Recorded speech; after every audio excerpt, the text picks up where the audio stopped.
actually begin to act from that experience that I'm not Marc Gafni's separate egoic self. I'm actually this particular expression of all that is, but I actually feel myself as a lived experience, as part of all that is. I'm part of big heart, big mind, the infinite, the endless. I actually have that experience. I've died to my exclusive identity with ego. Okay? That's called enlightenment. And the problem with that is it's fully half the story. Okay? The problem with that is it's fully half the story. Because the reason virtually the entire Western world has rejected Enlightenment teaching. Okay, make no mistake about it, it's true. Virtually the entire Western world has rejected Enlightenment teaching. Right? You asked Jason to bring 10 classical funders together in a boardroom that he wants to get money from, right? In order to start some big, huge project, and talk to them about kind of the mystical experience, right, of enlightenment upon which he's basing his business. See how far he gets, right? It's not going to happen. He might have some hidden vision to try and bring it in through the back door. He's going to kind of like, right, exactly, right? But if he actually puts it on the table, I think the guy's a little crazy. You know what I mean? He's a brilliant business, he's interesting, he's creative, but like, whoa. Like whoa. Right? Because that's just not appropriate. There's nothing wrong with that. Right? So that experience isn't considered to be, right? So that's a big deal. So class it into why.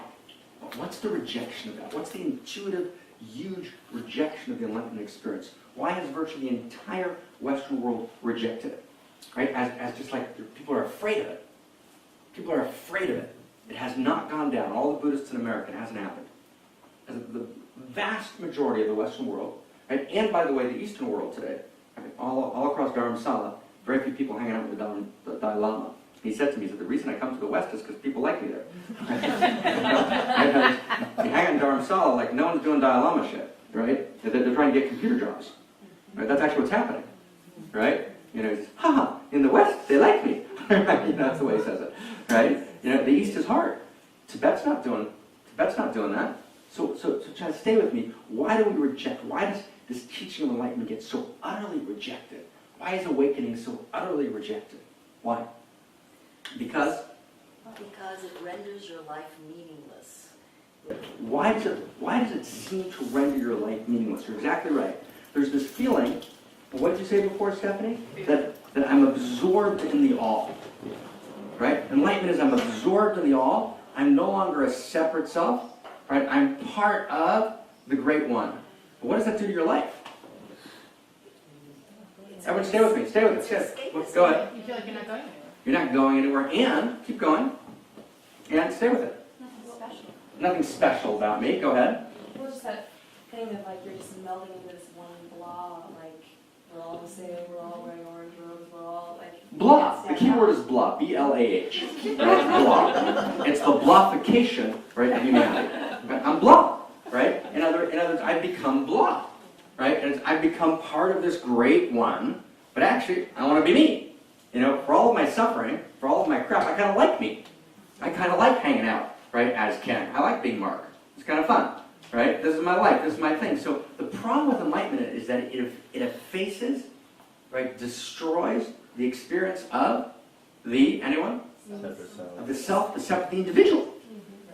And it's the primary esoteric intuition that we have that's emerged in the world in the last 500 years, is that we are separate individuals with unique, infinite, gorgeous dignity that matters, and our dignity and our rights and our specialness, right, is dependent directly on our being separate selves. You with me? It's a big deal. In economics, And our economics, speaking, everything. the society doesn't want you to be enlightened if you're going to become some unproductive person on the street. Which certainly, because you lose all your motivation. Right.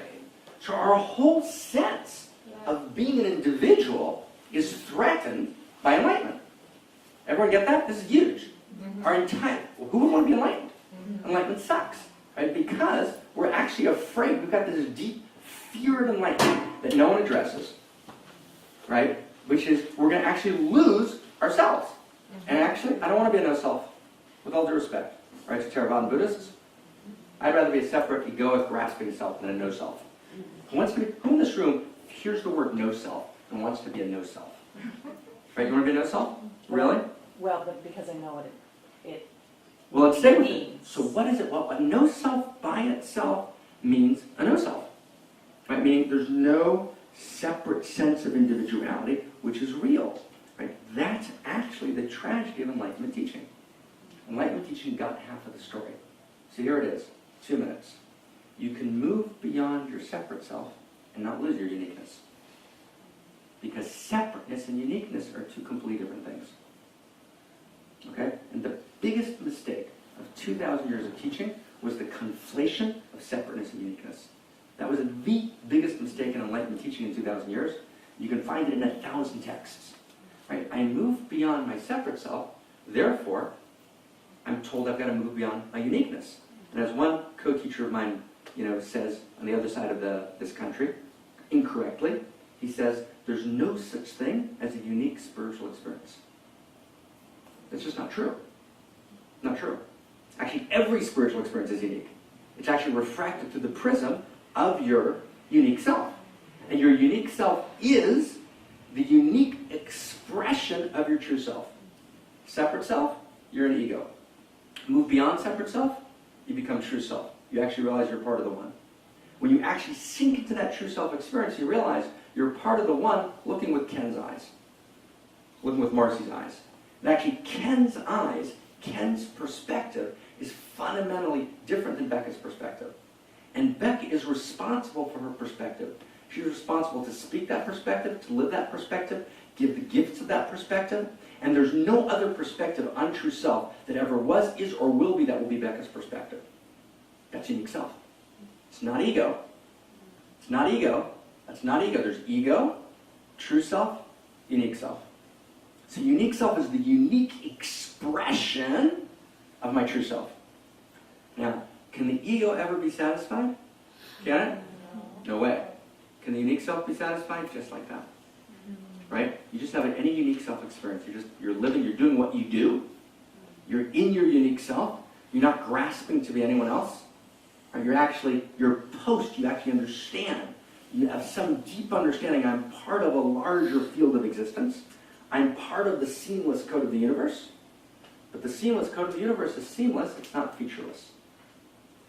Right? So I'm a unique expression, right, of that seamless code of the universe that never was, is, or will be, and that actually true self-divinity lives in me, as me, and through me. That's unique self. That completely changes the Enlightenment conversation.